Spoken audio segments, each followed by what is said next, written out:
ಮತ್ತೊಂದು ಕಡೆ ಇವತ್ತು ಪ್ರಧಾನಿ ನಮ್ಮ ರಾಜ್ಯಕ್ಕೆ ಬರ್ತಾ ಇದ್ದಾರೆ. ಅದರಲ್ಲೂ ಒಂದೇ ದಿನ 3 ರಾಜ್ಯಕ್ಕೆ ಪ್ರಧಾನಿ ನರೇಂದ್ರ ಮೋದಿ ಅವರು ಇವತ್ತು ಭೇಟಿ ಕೊಡ್ತಾ ಇರುವಂತದ್ದು ವಿಚಾರ ನೋಡಿ. ಅವರಿಗೆ ಆಲ್ರೆಡಿ ವ್ರತದಲ್ಲಿದ್ದಾರೆ. ಬಹಳ ಸಾತ್ವಿಕ ಆಹಾರ ಜೊತೆಗೆ ಬೇರೆ ಬೇರೆ ತೆರಣ ಅಂತ ನೆಲದ ಮೇಲೆ ಮಲಗೋದು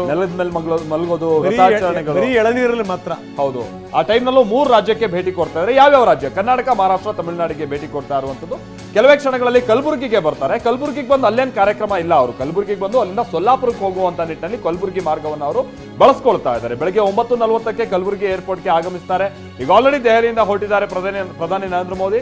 ಏರ್ಪೋರ್ಟ್ ನಿಂದ ಅಂದ್ರೆ ಕಲಬುರಗಿ ಏರ್ಪೋರ್ಟ್ಗೆ ಬರ್ತಾರೆ ದೆಹಲಿಯಿಂದ. ಅಲ್ಲಿಂದ ಮಹಾರಾಷ್ಟ್ರದ ಸೊಲ್ಲಾಪುರಕ್ಕೆ ಅವರು ಹೆಲಿಕಾಪ್ಟರ್ ಮುಖೇನವಾಗಿ ಹೋಗ್ತಾರೆ. ಅಲ್ಲೇನ್ ಕಾರ್ಯ? ಅಲ್ಲಿ PM ಆವಾಸ್ ಯೋಜನೆಗೆ ಸಂಬಂಧಪಟ್ಟಾಗಿನ ಫಲಾನುಭವಿಗಳಿಗೆ ಹಕ್ಕುಪತ್ರ ಕೊಡುವಂತ ಕಾರ್ಯಕ್ರಮ ಇದೆ. ಸೊಲ್ಲಾಪುರದ ಕಾರ್ಯಕ್ರಮದಲ್ಲಿ ಪ್ರಧಾನಿ ಮೋದಿ ಮೊದಲಿಗೆ ಭಾಗಿ ಆಗ್ತಾರೆ. ಕಲಬುರಗಿಗೆ ಬಂದು ಅಲ್ಲಿಂದ ಸೊಲ್ಲಾಪುರಕ್ಕೆ. ಹೌದು, ಅಲ್ಲಿಂದ ಮತ್ತೆ ವಾಪಸ್ ಬಂದು ಇಲ್ಲಿಂದ ಅವರು ಮತ್ತೆ ತಮಿಳುನಾಡಿಗೆ ಹೋಗ್ತಾರೆ. ಹೌದು, ಬೆಂಗಳೂರಿಂದ ಬೆಂಗಳೂರಲ್ಲಿ ವೆರಿ ಇಂಪಾರ್ಟೆಂಟ್ಲಿ ಬೋಯಿಂಗ್ ಘಟಕವನ್ನು ಅವರು ಉದ್ಘಾಟನೆ ಮಾಡ್ತಾರೆ. ಹೌದು. ಸೊ ನೋಡಿ, ಇಲ್ಲಿ ನಾವು ಕೂಡ ಈ ತುಂಬಾ ವಿಚಾರಗಳಲ್ಲಿ ದಾಪುಗಾಲಿಡ್ತಾ ಇದೀವಿ ಅನ್ನುವಂಥದ್ದು. ಬೋಯಿಂಗ್ ಘಟಕ ದೊಡ್ಡ ವೀರೇಶ್ ಪ್ರೀ ಸ್ಕೂಲ್ ಬಿಸ್ನೆಸ್ ಮಾಡಿ 10 ಲಕ್ಷಕ್ಕೂ ಹೆಚ್ಚು ಗಳಿಸ್ತಿದ್ದಾರೆ. ನೀವು ಕೂಡ ಅವರಿಂದ ಕಲಿಬೇಕಾ? ಅವ್ರ ಜೊತೆ ವಿಡಿಯೋ ಕಾಲ್ನಲ್ಲಿ ಮಾತಾಡಬೇಕಾ? ಈಗಲೇ ಫ್ರೀಡಮ್ ಆ್ಯಪ್ ಡೌನ್ಲೋಡ್ ಮಾಡಿ. ಪ್ರಮಾಣದಲ್ಲಿ ಇಲ್ಲಿ ಆಗ್ತಾ ಇರುವಂಥದ್ದು. ಸೊ ಅದಕ್ಕೆ ಚಾಲನೆಯನ್ನು ಕೊಡ್ತಾರೆ ಪ್ರಧಾನಿ ಮೋದಿ. ಜೊತೆಗೆ ಈ ಕಲಬುರಗಿ ಏರ್ಪೋರ್ಟಿಗೆ ಬಂದಂಥ ಸಂದರ್ಭದಲ್ಲಿ ಅಲ್ಲಿನ ನಾಯಕರ ಜೊತೆಗೆ ಒಂದು ಸಣ್ಣ ಪ್ರಮಾಣದ ಮೀಟಿಂಗ್ ಕೂಡ ಇದೆ ಅವ್ರದ್ದು.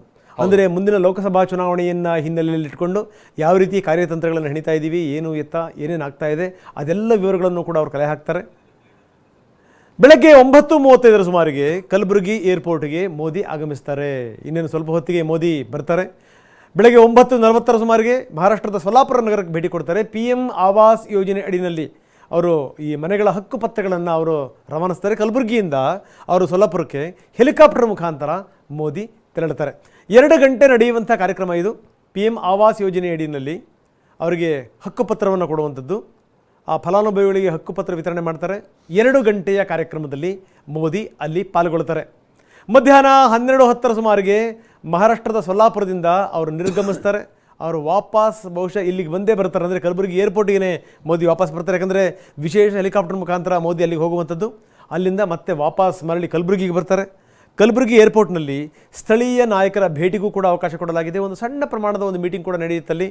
MP, MLA, MLCಗಳ ಜೊತೆಗೆ ಯಾವ ರೀತಿ ಇದೆ, ಏನು ಎತ್ತ, ಚುನಾವಣೆಗೆ ಯಾವ ರೀತಿ ಸಜ್ಜಾಗ್ತಾ ಇದ್ದೀರಿ, ಅದೆಲ್ಲ ವಿಚಾರಗಳ ಬಗ್ಗೆ, ಲೋಕಸಭಾ ಚುನಾವಣೆ ಸಿದ್ಧತೆ ಕುರಿತಂತೆ ಮೋದಿ ಈ MLAಗಳು, MPಗಳು, MLCಗಳು ಜೊತೆಗೆ ಸ್ಥಳೀಯ ನಾಯಕರುಗಳು ಅವ್ರ ಜೊತೆಗೆ ಮೋದಿ ಚರ್ಚೆ ಮಾಡ್ತಾರೆ. ಅಲ್ಲಿಂದ ಬೆಂಗಳೂರಿಗೆ ಬರ್ತಾರೆ ಮೋದಿ. ಬೆಂಗಳೂರಿಗೆ ಬಂದು ಅವರು ಒಂದು ಕಲಬುರಗಿಯಿಂದ ವಿಶೇಷ ವಿಮಾನದಲ್ಲಿ ಬೆಂಗಳೂರಿಗೆ ಪ್ರಯಾಣ ಮಾಡ್ತಿರುವಂಥ ಮೋದಿ. ಬೆಂಗಳೂರಿನಲ್ಲೂ ಕೂಡ ಅವ್ರದ್ದು ಕಾರ್ಯಕ್ರಮಗಳಿವೆ. ಅಂದರೆ ಬೋಯಿಂಗ್ ನಾನು ಹೇಳ್ತಾ ಇದ್ದೆ, ಬೋಯಿಂಗ್ ವಿಚಾರಕ್ಕೆ ಸಂಬಂಧಪಟ್ಟಂಗೆ ಅಲ್ಲಿ ಉದ್ಘಾಟನೆ ಇದೆ ಅವ್ರದ್ದು. ಬೋಯಿಂಗ್ ಇಂಡಿಯಾ ಇಂಜಿನಿಯರಿಂಗ್ ಕೇಂದ್ರವನ್ನು ಉದ್ಘಾಟನೆ ಮಾಡ್ತಾರೆ ಮೋದಿ.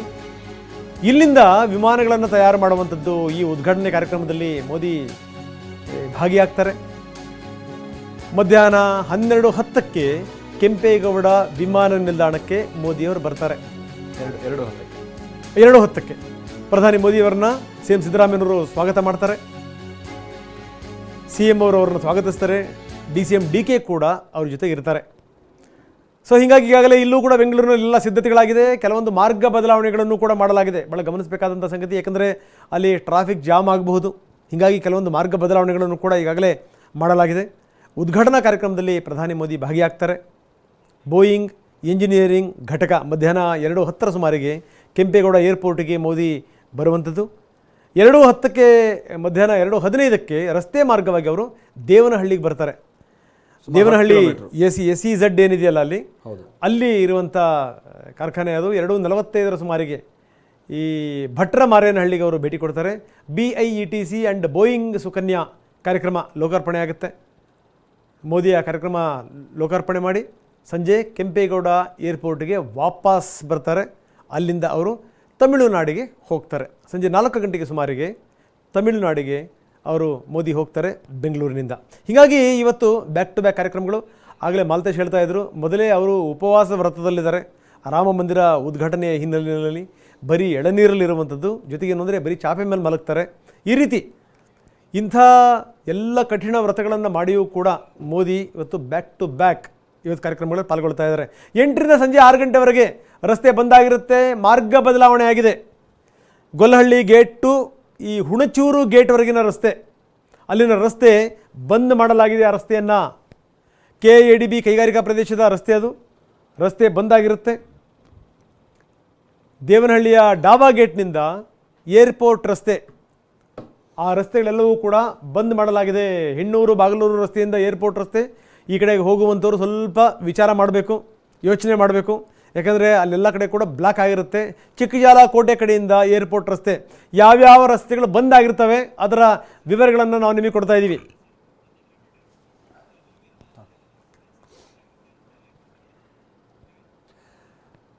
ಸೊ ಇದು ಬೆಂಗಳೂರಿಗೆ ಬಂದಂತ ನಂತರದಲ್ಲಿ ಪ್ರಧಾನಿಯ ಕಾರ್ಯಕ್ರಮಗಳು, ಜೊತೆಗೆ ಇಲ್ಲಿ ಸೆಕ್ಯೂರಿಟಿ ಹೇಗಿದೆ, ಜೊತೆಗೆ ಮಾರ್ಗ ಬದಲಾವಣೆ ಏನೇನು ಅನ್ನೋದನ್ನ ನೀವು ನೋಡಿದ್ವಿ. ಹಾಗೆ ಕಲಬುರಗಿಗೆ ಅವರು ಬರುವಂತ ಸಂದರ್ಭ, ಆಮೇಲೆ ಹೋಗುವಂತ ಸಂದರ್ಭದಲ್ಲಿ ಕೆಲ ನಾಯಕರುಗಳ ಮೀಟಿಂಗ್ ಇದೆ. ಆಮೇಲೆ ಕಲಬುರಗಿ ಅಂತ ಅಂದ್ರೆ ಕೇಳಿ AICC ಅಧ್ಯಕ್ಷರ ತವರು ಜಿಲ್ಲೆ ಕೂಡ ಆಗಿರುವಂತಹ ಕಾರಣಕ್ಕಾಗಿ ಏನಾದ್ರು ವಿಶೇಷವಾದಂತಹ ತಂತ್ರವನ್ನ ಹೆಣೆಯುವಂತ ಚಾನ್ಸಸ್ ಇದೆಯಾ? ನಾಯಕರುಗಳನ್ನೆಲ್ಲ ಕರೆಸ್ಕೊಂಡು ಮಾತುಕತೆ ಸಂದರ್ಭದಲ್ಲಿ ಏನೇನು ವಿಚಾರ ಪ್ರಸ್ತಾಪಕ್ಕೆ ಬರ್ಬೋದು? ನಾವು ಪ್ರತಿನಿಧಿ ದತ್ತಾತ್ರೇಯ ಪಾಟೀಲ್ ನಮ್ಮ ಜೊತೆಗೆ ಜಾಯ್ನ್ ಆಗ್ತಾ ಇದ್ದಾರೆ ಕಲಬುರಗಿಯಿಂದ ನೇರ ಪ್ರಸಾರದಲ್ಲಿ. ದತ್ತಾತ್ರೇಯ ಪಾಟೀಲ್, ಇಲ್ಲಿ ಒಂದು ವಿಚಾರ ಅಂತ ಅಂದ್ರೆ ಕಲಬುರಗಿಗೆ ಬಂದು ಅಲ್ಲೇನು ನೇರವಾದಂತ ಕಾರ್ಯಕ್ರಮ ಇಲ್ಲದೆ ಹೋದ್ರು ಕೂಡ ಅಲ್ಲಿಂದ ಸೊಲ್ಲಾಪುರಕ್ಕೆ ಅವ್ರು ಹೋಗುವಂಥದ್ದು. ಬಟ್ ಸೆಕ್ಯೂರಿಟಿ ಅನ್ನುವಂಥದ್ದು ಬಹಳ ಭದ್ರತೆ ವಿಚಾರವಾಗಿ ಅದೆಲ್ಲೂ ಕೂಡ ಮುಲಾಜಿರೋದಿಲ್ಲ. ಅಂತ ಭದ್ರತೆ ಹೇಗೆ ಕಂಡು ಬರ್ತದೆ? ಜೊತೆಗೆ ಆ ನಂತರದಲ್ಲಿ ಯಾವೆಲ್ಲ ಆಯ್ದ ನಾಯಕರುಗಳಿಗೆ ಒಂದು ಚಿಕ್ಕ ಮೀಟಿಂಗ್ ಕರೆದಿದ್ದಾರೆ, ಅದರ ಉದ್ದೇಶ ಏನಿರ್ಬೋದು, ಏನ್ ಗೊತ್ತಾಗ್ತಾ ಇದೆ ದತ್ತಾತ್ರೇಯ ಪಾಟೀಲ್?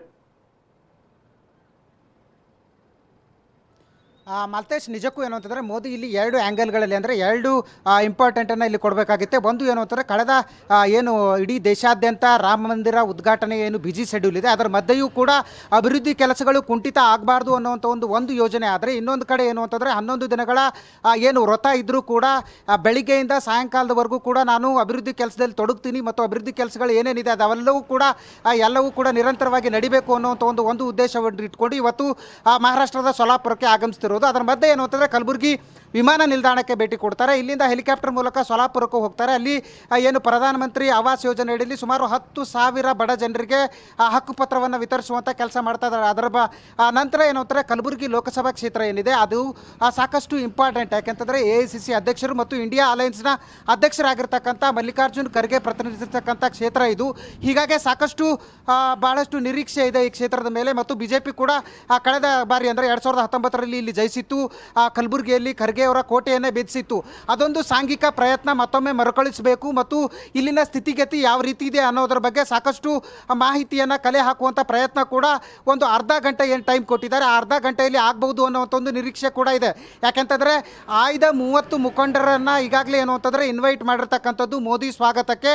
ಆ ಒಂದು 30 ನಿಮಿಷದಲ್ಲಿ ಈ ಕ್ಷೇತ್ರ ಮತ್ತು ಬೀದರ್ ಲೋಕಸಭಾ ಕ್ಷೇತ್ರ ಏನಿದೆ, ಇವೆರಡು ಕ್ಷೇತ್ರಗಳ ಬಗ್ಗೆ ಇಲ್ಲಿನ ಸ್ಥಿತಿಗತಿ ಏನಿದೆ, ವಾಸ್ತವ ಚಿತ್ರಣ ಏನಿದೆ, ಯಾರು ಸ್ಪರ್ಧೆ ಮಾಡಬೇಕು, ಯಾರು ಸ್ಪರ್ಧೆ ಮಾಡಿದ್ರೆ ನಮಗೆ ಹಿನ್ನಡೆ ಆಗುತ್ತೆ, ಮುನ್ನಡೆ ಆಗುತ್ತೆ ಅನ್ನೋದ್ರ ಬಗ್ಗೆ ಸ್ವತಃ ಮೋದಿ ಅವ್ರಿಗೂ ಕೂಡ ಮಾಹಿತಿ ಕೊಡುವಂಥದ್ದು ಮತ್ತು ಇಲ್ಲಿನ ಸ್ಥಿತಿಗತಿಗಳ ಬಗ್ಗೆ ಮೋದಿ ಅವರು ಕೂಡ ಅವಲೋಕನ ಮಾಡುವಂಥ ಸಾಧ್ಯತೆಗಳು ಕೂಡ ಇದೆ ಅಂತ ಹೇಳಲಾಗ್ತಾ ಇದೆ. ಆ ಮುಖೇನ ಏನು ಅಂತಾರೆ ಸಾಕಷ್ಟು ಈ ಭಾಗದ MLAಗಳಿರ್ಬೋದು, MLCಗಳಿರ್ಬೋದು ಮತ್ತು ಮಾಜಿ ಶಾಸಕರಿಗೂ ಕೂಡ ಈಗಾಗಲೇ ಇನ್ವೈಟ್ ಮಾಡಿದೆ. ಮತ್ತು ಸರಿಯಾಗಿ 9:40ಕ್ಕೆ ಅವರು ಏರ್ಪೋರ್ಟ್ಗೆ ಬಂದಂಥ ತಕ್ಷಣ ಅವರೆಲ್ಲರೂ ಕೂಡ ಅವ್ರನ್ನ ಇನ್ವೈಟ್ ಮಾಡ್ತಾರೆ. ಮತ್ತು ಸರ್ಕಾರದ ಪರವಾಗಿ ವೈದ್ಯಕೀಯ ಶಿಕ್ಷಣ ಸಚಿವರು ಏನಿದ್ದಾರೆ ಶರಣ್ ಪ್ರಕಾಶ್ ಪಾಟೀಲ್ ಅವರು ಕೂಡ ಇನ್ವೈಟ್ ಮಾಡ್ತಾರೆ. Malatesh, okay, thank you Dattatreya Patil.